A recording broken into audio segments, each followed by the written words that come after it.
Buenas noches, amigos y amigas. En esta edición número 12 de Diálogos con Giselle Ortiz vamos a conversar con Karina Pacheco Medrano. Karina es antropóloga, es editora, escritora peruana, cusqueña, y obtuvo el Premio Nacional de Literatura en el año 2022 con su obra El Año del Viento. Bienvenida, Karina, a este nuevo jueves de Diálogos con Giselle Ortiz. Gracias, Gisela, por esta conversación. Yo sigo tu trabajo desde hace muchísimos años y tú lo sabes, así que me alegra poder estar en el programa que tú estás haciendo. Gracias, Karina. Y quiero preguntarte primero, ¿cómo ve Karina, la antropóloga, la literata, a un Perú que a veces nos desconcierta? ¿Cómo lo entiendes tú? Mira, es un desconcierto permanente, pero creo que a pesar de todo lo que viene ocurriendo, a pesar de toda la desvergüenza que desde la esfera política que nos gobierna se lanza contra el pueblo, contra una sociedad tan golpeada en estos momentos, creo que siempre ha habido una mirada profunda que más temprano que tarde termina impidiendo catástrofes mayores y levantándose de las cenizas. Y sin duda la esperanza es también uno de los factores que nos motiva a seguir insistiendo, persistiendo en nuestras luchas cotidianas, individuales y colectivas. Y creo yo que es un factor también que a veces se refleja en el trabajo que tú haces.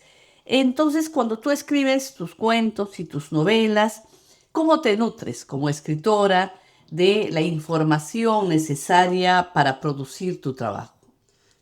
Mira, yo creo que sobre todo escribo sobre cosas que me impactan, me conmueven, se me quedan dando vueltas en la cabeza. A veces pueden ser cosas muy sutiles, hermosas, puede ser venir de un mito al que creo que, se le puede dar una vuelta de tuerca. Y en otros casos, o una imagen, en otros casos viene de historias, como tú bien dices, que me indignan, que me remueven.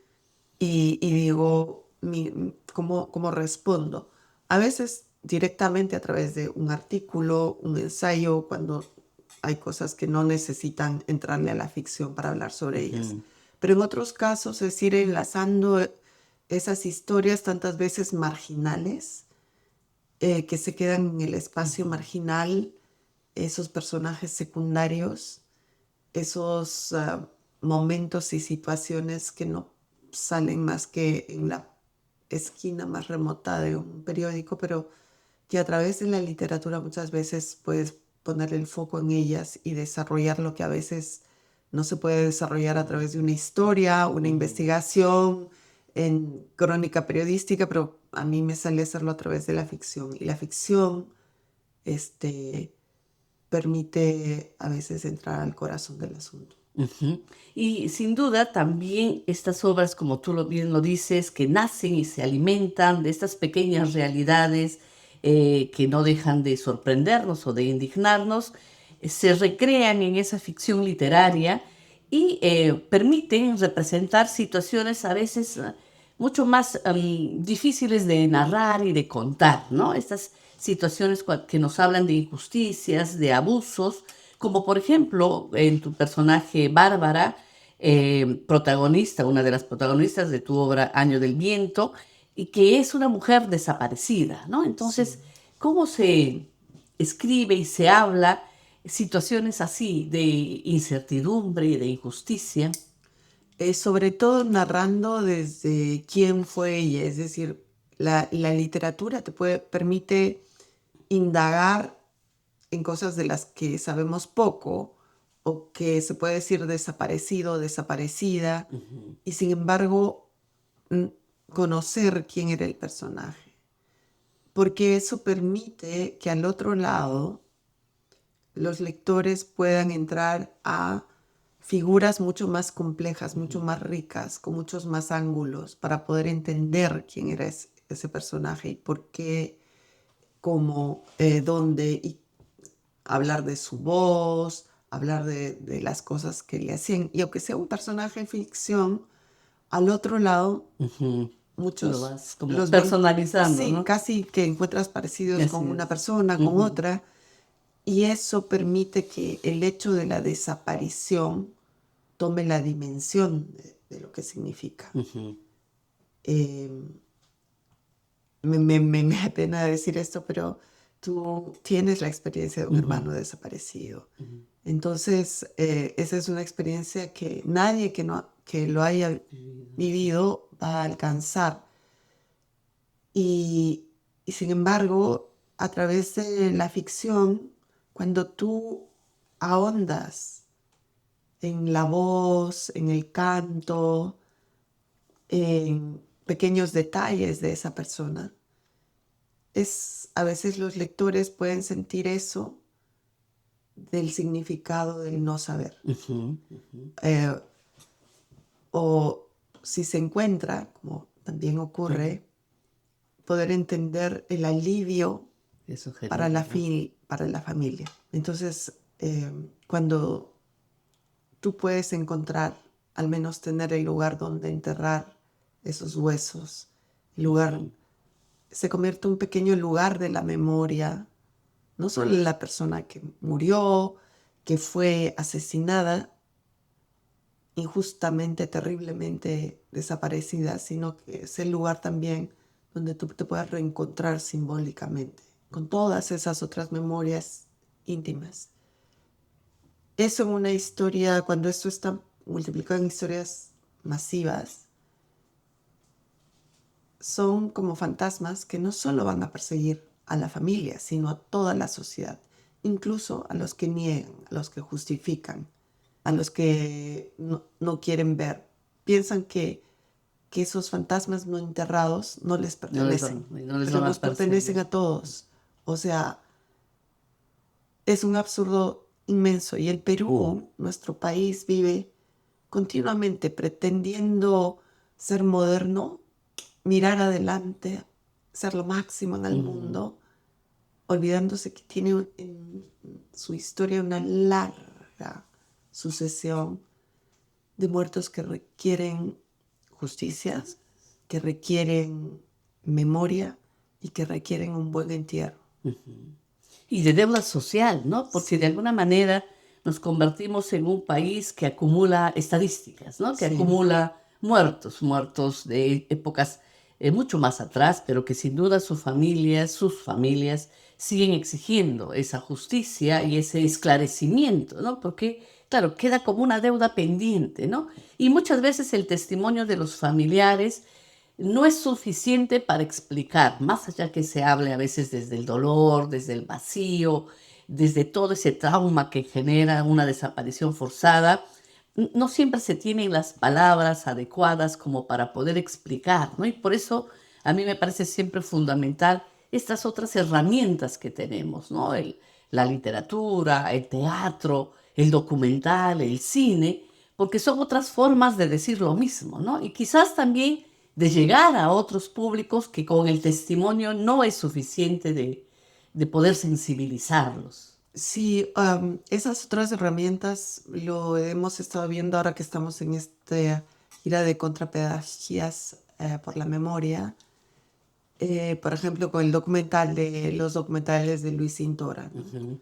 Entonces, cuando ves la reacción de la gente que va al cine, en este caso no son ficciones, pero digamos, son documentales que de algún modo te narran muchas historias, componiéndolas como en un rompecabezas de piezas en una historia de un pueblo.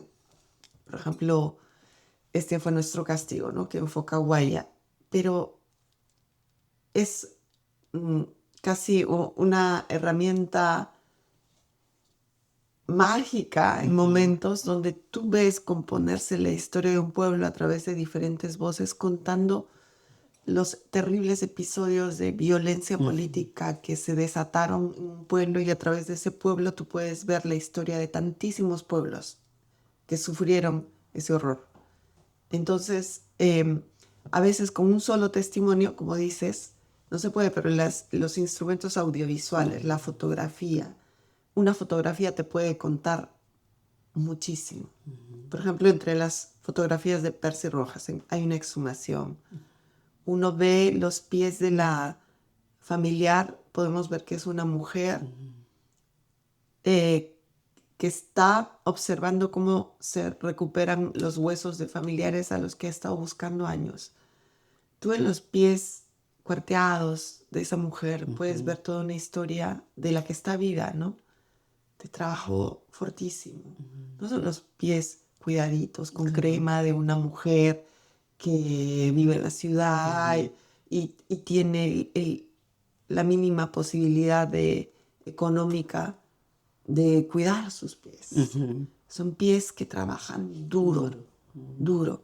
Y junto a esos pies están los pies con ojotas pobres de dos familiares juntos que han sido enterrados así como hasta pretendiendo ahorrar espacio. Esa foto es una interpelación hacia toda una sociedad que pretende olvidar eso.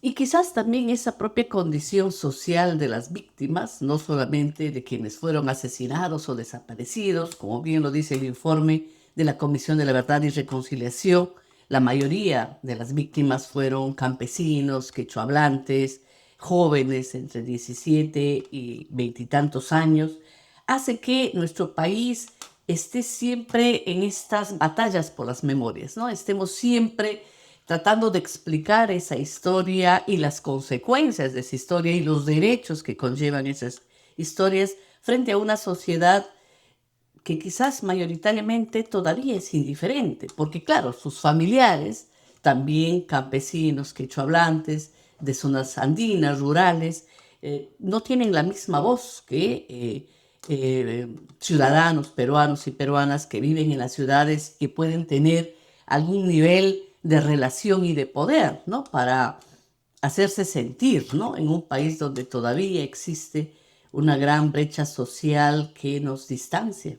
Y que impide acceder muchas veces incluso al testimonio, ¿no? Esa es una situación pavorosa porque aunque oficialmente el quechua y el aymara ya sean idiomas oficiales, las vías para canalizar y hacer efectivo tu derecho a dar incluso tu denuncia, cuando no sigue siendo el castellano, pero además están tantísimas lenguas amazónicas. Los Asháninka, por ejemplo, fueron tan golpeados en la época de la violencia política y su idioma no es oficial, por tanto, o sea, la imposibilidad para hacer tus narrativas, incluso escritas, y que puedan ser transmitidas, escuchadas sin intermediación, se hacen una cumbre que hace que la posibilidad del acceso a la justicia o el acceso a cualquier otro proceso judicial o a la misma educación impartida y pensada y diseñada en español sea tan difícil, ¿no? Entonces avanzamos como sociedad sin darnos cuenta que nos falta la pierna de la justicia y pretendemos que así vamos a seguir avanzando bien, que vamos a poder correr cuando no tenemos ni siquiera un bastón que nos ayude para el bastón de la justicia. Claro, ¿y cómo pensamos en una democracia que se tambalea en los últimos años con esta repartija del poder político, sin esa otra pata de la mesa, ¿no? Sin esa pata de la justicia que realmente devuelva no solamente la confianza de las víctimas, de los ciudadanos en las propias instituciones del Estado, ¿no? Que durante los últimos 40 años han sido incapaces de atender derechos, ¿no?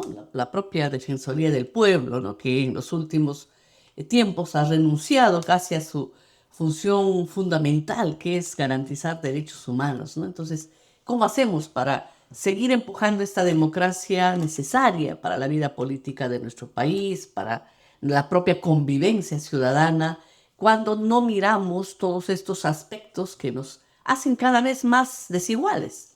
Mira, yo creo que hay que convocar en primer lugar sentido común de Ujú. la población, al sentido común, a la memoria de la población y convocar a su compromiso. O sea, el sentido común en cualquier lugar del mundo te dice que las sociedades que Ujú. arrastran problemas estructurales como la pobreza, la exclusión, el olvido de reparar justicias, no conduce a ningún Ujú. futuro. O sea, eso aquí como en la China, como en el lugar más recóndito de África, Ujú. una sociedad que una y otra vez no repara, que permite que la pobreza, que permite que el olvido, que la exclusión del el acceso a la educación para todos no permite. Eso es sentido común. Ujú. Entonces, votar, elegir gobernantes que ponen en el último lugar a los pobres o que se limitan a darle dádivas, eso no genera desarrollo. Entonces, tenemos que pensar en decir, ¿qué hago yo para cambiar? Ujú. Estos sujetos, sujetas desgraciados que están cometiendo corruptela y media Ujú. desde el Congreso, desde gobiernos regionales, en alcaldías, que decimos desgraciados, malitos, los hemos elegido. Así es. Entonces, hay que asumir responsabilidad para que esto no se repita.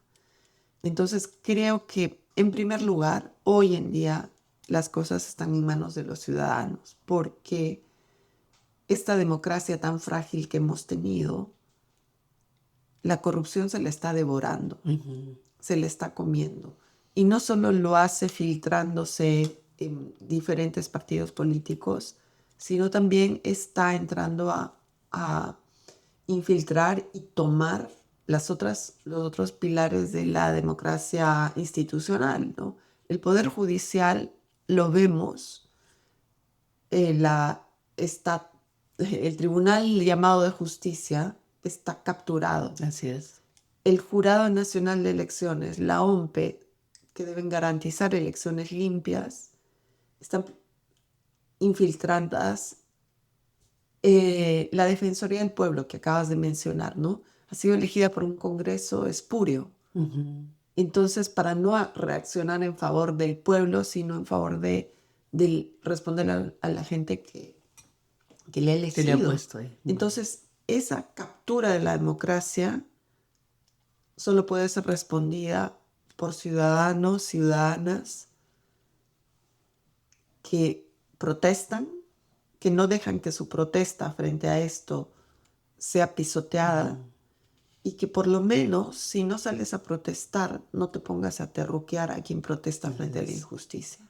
Si tu indiferencia o tu miedo a salir a protestar te lo impide, al menos no te pongas del lado incorrecto, Ujú. vil de la historia. Eso es. Y que no silencien nuestras voces, Sí, ¿no? Porque especialmente en estos contextos electorales, creo yo que la información es fundamental, muy de la mano de la memoria, ¿no? No solamente sí, para recordar el papel que cada quien está jugando, ¿no? Entonces, cuando vemos las encuestas en nuestro país donde los mismos de siempre, ¿no? Los que desbaratan la poca democracia, los que se reparten el poder, siguen teniendo alguna preferencia electoral, no dejamos de preguntarnos qué cosa, qué nos pasa, ¿no? ¿Cuál es la idea, el proyecto de país que queremos, ¿no? Y eso no solo preocupa, ¿no? A veces duele. duele y realmente creo que tenemos que reflexionar, tenemos que recuperar nuestro sentido común y nuestra reflexión, esas cosas que nos hacen Así es. seres humanos, la posibilidad de reflexionar.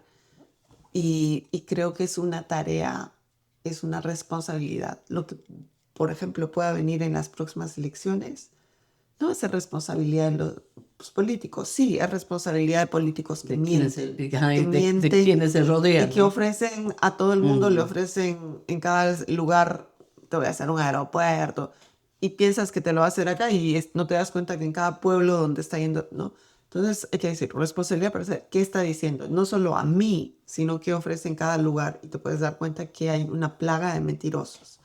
Entonces creo que tenemos la posibilidad de darnos cuenta de gente que miente, de no elegir gente que tenga antecedentes penales. Eso está disponible para verlo. En esas cosas todavía los mecanismos de transparencia funcionan. De empezar a indagar por nuestra cuenta, porque hay muchísimos medios que te pueden destacar y poner 50 veces la foto y el ángulo más lindo y maquillado de quien le convenga, al medio, al dueño del medio, a los accionistas del medio, pero no a ti como ciudadano. Así es. ¿Y cuáles son los proyectos futuros en temas literarios para Karina Pacheco? ¿Estás pensando en un nuevo proyecto? ¿Estás trabajando en alguno de ellos? Sí, o sea, estaba queriendo escribir una historia ambientada en la Amazonía. Ya la tenía bastante avanzada la idea, apuntes, pero luego por otro lado ha venido otra historia que se vincula a memorias del tema del secreto familiar. A mí es algo que continuamente me convoca, y yo creo que se esconden cosas en las familias. No, sí, claro que sí. Y se esconden porque hay una sociedad que reprime, una sociedad. Entonces, los secretos familiares en el fondo son las válvulas que permiten hablar de sociedades sumamente opresivas, que quieren dar sus dictados o sus opresiones para que los individuos actúen. Y cuando los individuos de una familia salen de esos esquemas, muchas veces están hablando de una todo historia lo que mayor, está, ¿no? Pero bueno, comprimido. va a venir diferentes épocas, diferentes geografías, y vamos a ver cómo sale. Seguro que bien, Karina, como todos tus trabajos. Y en los últimos días, tú eres parte, somos parte de estas rutas de las contrapedagogías del olvido, haciendo un poco de memoria histórica de nuestro país, gracias a la iniciativa de Mara Oriol y Brian Cruz, quienes se han comprometido con este proyecto. Entonces, ¿cuál es tu evaluación de esta experiencia? Mira, una primera cosa es que cuando hablamos de derechos humanos y hablas de desaparecidos, de gobiernos que mienten, de la manipulación del sistema judicial, esas cosas hacen eco en otras sociedades que pueden estar viviendo cuestiones bien diferentes, como puede ocurrir entre aparentemente muy diferentes, como puede ser Estados Unidos, pero donde tú ves que la gente entiende, no solo se conmueve con historias que aprende, en este caso del Perú, sino que también los ecos, los mecanismos del poder pisoteando a las instituciones democráticas se ven acá en Estados Unidos como se ven en el Perú. Y la gente entiende cómo funciona el mecanismo. Como vinculación, ¿No? Por una parte, es triste que esto se repita, el pisoteo, el abuso del poder, sea una cosa tan universal. Pero por otro lado, esto nos hace sentir como humanos, que podemos dialogar y que al otro lado alguien escucha.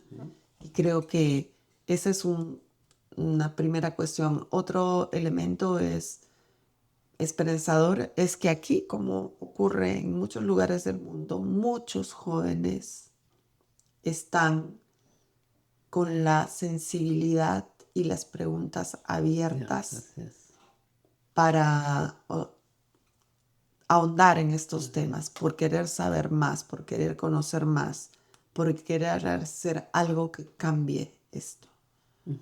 Entonces, yo destacaría eso, y cómo podemos, a través, uniendo, me parece bien rico, porque que Mara y Brian hayan pensado en una fórmula que combine, que ¿no? combine. Entonces, en cada lugar donde vamos, las preguntas que surgen, la gente siente como a través de un documental, o en algunos casos mini documental, el testimonio del equipo peruano de antropología forense, es a través de ti, las fotografías de Percy, mis mi participación en lo que pueda ayudar, hablando desde la literatura, Ujú. de lo que se hace desde el trabajo de ficción o las reflexiones que Ficciones, se hacen a así través es. de esos trabajos, puedan combinarse y que fluya. O sea, tampoco es que nos hemos Así preparado es, antes de venir, ¿no? sino O que sea, nos conocemos, sabemos que tenemos mucho en común, pero cuando conversamos es como que todo fluye en conversatorios que generan diálogos muy ricos ujú, en cada lugar donde hemos ido. así es. Comparto contigo esa valoración, ¿no? Creo que es una experiencia de no solamente compartir la experiencia, las vivencias, las memorias, sino también de dialogar, ¿no? Que a veces sí, pues nos miramos como lejanos, como distantes y no nos tomamos el tiempo, ¿no? Eso para compartir nuestros pareceres y a veces también para comprometernos, ¿no? Desde Sí, ese pensar y ese activar, ¿no? sí. Y lo bonito es que además podemos hacerlos reunidos a través de un desayuno, Ujú. de seguir reflexionando de lo que estamos viendo, compartiendo frutita. Entonces, eso le da a esto una calidez muy especial, ¿no? Ujú, así es, una familiaridad. Sí. Un valor admirable en ti es tu compromiso social, sin duda, y esa empatía que tienes siempre con las víctimas. Has estado en los momentos que se te ha necesitado y esa es una cosa irreemplazable, ¿no? Entonces, sabemos que te gusta también la naturaleza y caminar y alejarte y subir las montañas. ¿Es esa la forma como Karina Pacheco, escritora, se aleja un poco de sus personajes y de esta realidad que a veces nos duele, nos confronta? Eh, a veces más bien me acercan, porque cuando Mm, estás caminando en las montañas, en ese silencio o en esa contemplación de lo infinito que hay en la naturaleza en general, si esos personajes vuelven, ¿no? ujú, Y yo pensaba, por ejemplo, decía, esto que yo estoy observando, hay gente que, por ejemplo, en los desaparecidos, se le ha quitado la la oportunidad. oportunidad de contemplar el simple viaje en un avión, por Ujú, ejemplo, ¿no? Ese cielo infinito. A mí, cuando viajo en avión, estoy siempre, es como primera vez que estuviera viajando en avión, siempre me quedo contemplando el cielo, si es de noche la luna, el ujú, cielo, los colores. Estas cosas se le han quitado así a es. mucha gente. O a veces la posibilidad de caminar, simplemente pensando, cantando, no sé, en un cerro. Entonces, a veces, más bien me hace recordar Ujú, que todo eso que estoy viendo ahí, y eso hace que piense, y a veces entra en la ficción, ¿cómo estaría claro. viendo, sintiendo, Mm. qué canciones estarían cantando Entonces, más acá? bien te Me conecta conecta nuevamente. y luego enriquece lo que yo pueda con Claro. ficción escribir, pero sobre todo también me da mucha fortaleza. Ujú, Creo que a veces podemos sentirnos muy tristes por todo lo que en términos muy íntimos podemos estar atravesando o en términos colectivos, ¿no? Pero yo creo que salir a la naturaleza y cuando podamos caminar descalzos para sentir con toda nuestra piel lo que es estar inmersos ahí, es pura vitamina, son nuevos aires, hay una energía, y eso está comprobado que viene del sol, que viene de la tierra,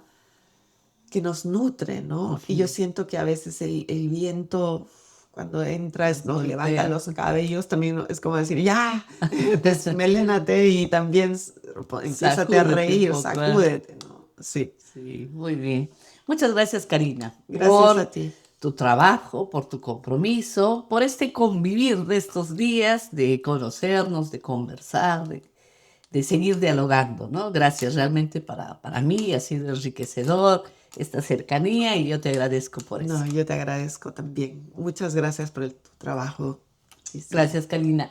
Muchas gracias a todos, a todas, a todos quienes nos han acompañado en este episodio número 12 de Diálogos con Gisela Ortiz. Nos encontramos en 15 días.